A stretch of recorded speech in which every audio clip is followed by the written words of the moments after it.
పక్క రాష్ట్రంలో ఒకరు పార్టీ పెట్టి సీఎం అవగానే తాను అలా వెళ్తే బాగుండేదని పలువురు సలహాలిస్తున్నారని జనసేన అధినేత ఏపీ ఉప ముఖ్యమంత్రి పవన్ కళ్యాణ్ తెలిపారు. పక్క రాష్ట్రాల్లో పరిస్థితి, ఆంధ్రప్రదేశ్లో పరిస్థితులు వేరన్న విషయం గుర్తించాలని సూచించారు. మంగళగిరిలోని పార్టీ కార్యాలయంలో నిర్వహించిన జనసేన ఉద్యమి ఆత్మీయ సమావేశంలో పవన్ పాల్గొన్నారు. పార్టీ వ్యవస్థాగత నిర్మాణం, బలోపేతం, కార్యకర్తల పోరాటాలు వంటి అనేక విషయాలపై కార్యకర్తలకు దిశానిర్దేశం చేశారు. ఈ మధ్యన పక్క రాష్ట్రంలో అక్కడ ఒక పార్టీ పెట్టి విజయం సాధించి ముఖ్యమంత్రి అవ్వగానే మన ఆంధ్రప్రదేశ్లో చాలా మంది మీరు కూడా అలా చేసి ఉండాల్సిందని చెప్పి నాకు తెగ మెసేజ్లు పంపిస్తా ఉన్నారు.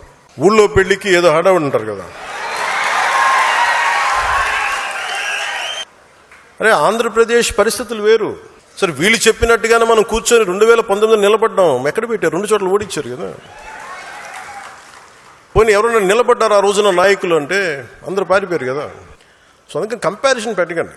నిజంగా నేను పదవే నాకు ప్రధానం అనుకుంటప్పుడు 2008లోనే యూత్ వింగ్ కాదు ఎంపీగానే పోటీ చేశాను. 2014లో నేను ఎన్డీఏతో అలయన్స్లో ఉన్నప్పుడు నేను మల్కాజ్గిరి నుంచి ఎంపీగా పోటీ చేయాల్సి ఉంది. బట్ నేనేమనుకున్నానంటే, ఎందుకు చెప్తున్నాను ఇదంటే, నేను ఒక పార్టీని నడపాలి, ఇది సమాజంలో మార్పు పట్టుకు రావాలంటే నాకు తెలియాలి కదా కష్టం. ఒక పార్టీని నడపడం ఏదో కూర్చోబెట్టి ఎదిగేయటం వచ్చేయటం పదవిలో కూర్చోవటం కాదు. ఎలా నడపగలం? ఒక సమూహాన్ని నీతో పాటు నడిపించాలని నీకు ఎంత సత్తా ఉండాలి, ఎంత అవగాహన ఉండాలి నీకు. నువ్వు ఆ భావజాలను కట్టుబడి ఉంటావా లేదా అనేది మనకు తెలియాలి. అందుకని ఇవన్నీ నిర్ణయించుకొని ఒక దశాబ్దం నేను నలుగుతానని నిర్ణయించుకున్నాను. అది 2007 నుంచి మొదలుపెట్టిన ప్రయాణం 2014-18 దాకా అలా నడుస్తూనే ఉన్నా. నలిగాను దశాబ్దం.